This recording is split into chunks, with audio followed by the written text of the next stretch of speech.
Frederick Douglass came to Ireland on a ship called the Cambria. Frederick Douglass came to Ireland now.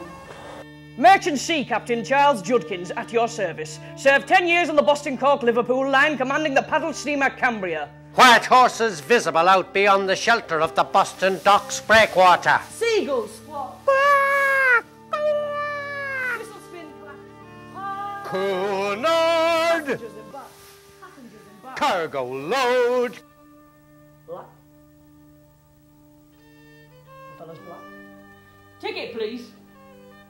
First class, by Jove. Mr. Johnson, it says. What's your name? Matilda, I'm in the cabin next door. What's that? Oh, that's just a book. Can I see it? Well, it's not a funny book. But can I look at it? It's not the kind of book that you'd enjoy. But can I look at it? Frederick Douglass, my foot. The vagabond's name is Bailey. Frederick Augustus Washington Bailey. Well, now he's written a book. He's raised his head. He'll be easy to find. Agents are hunting him down as we speak. Hefty price on his head, I hear. $2,000, dead or alive. Captain Jenkins, I realize you could not possibly have known Mr. Johnson's race when you booked him into a cabin next to mine. However, now that it is an indisputable fact, there's clearly no other course of action than to send him to steerage forthwith. He has a first-class ticket, Mr. Dodd. It is an indisputable fact. I have a proposal. I will exchange places with Miss Hutchinson for the good of her health. I will not perform as a minstrel. Are you sure, Mr. Johnson? It's a very generous purse. I'd be tempted to try a song and dance myself for $200. Well, I'm not tempted in the least. Captain, you're rather mute. Why was Mr. Johnson the one to be sent to steerage? I detect a distinct aroma of broiling northern liberal. As an American, I will not be berthed next to a black in a first-class cabin. It is contrary to the laws of our God-given nation. To some of it, not to me. You great leader, Frederick Douglass. Solomon! What's the matter with you? Stop calling me Frederick Douglass.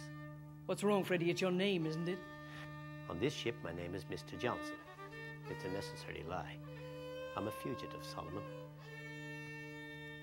I know you were a comic black minstrel and per se uncommitted to the struggle of your people. What? I have seen one of you perform, perhaps it was you, and I find the mocking of your own race for cheap laughs and a fat purse downright degrading. Be that as it may, you are as entitled as anyone to a first-class cabin. You can have it back. Frederick Douglass.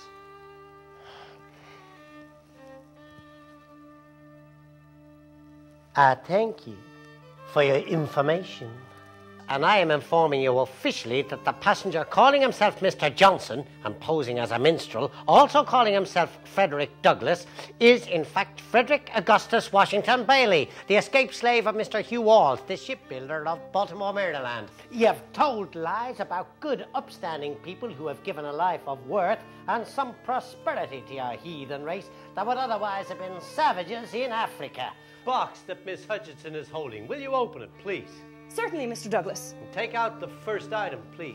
She takes out this thick ring of rusty iron. This implement is an iron collar taken from the neck of a young woman who escaped from Mobile. If you look closely, you can see that it had so worn into her neck that her blood and flesh still clings to it. Mr. Dodd has served me with legal papers. I and the Cunard line are impelled to hold you and take you back to Boston. As a carrier, we are bound by international agreements, and you are, in their eyes, stolen goods. We are charged to do all possible to return you to your rightful owner. Oh, no! There's a bloody band. On the dockside, telescope, and Cunard himself on the bandstand. He's travelled to claim the blue ribbons, but we've lost it. Oh, calamity. Do as you think fit, Mr. Dodd. Well, I do only what is right and proper. Lower the gangplank!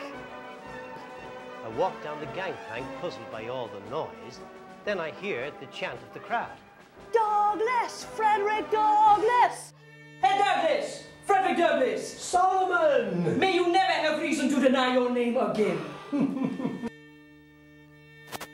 We want you to speak to those in America and say, while your hands are red with blood, We will have no fellowship with you. Douglas! The truth is, people here in Ireland measure and esteem men according to their moral and intellectual worth, and not according to the color of their skin. From the man Abraham Lincoln called the most impressive man I have ever met. Power concedes nothing without demand. It never did, and it never will. Frederick Douglass, one-time asylum seeker and refugee.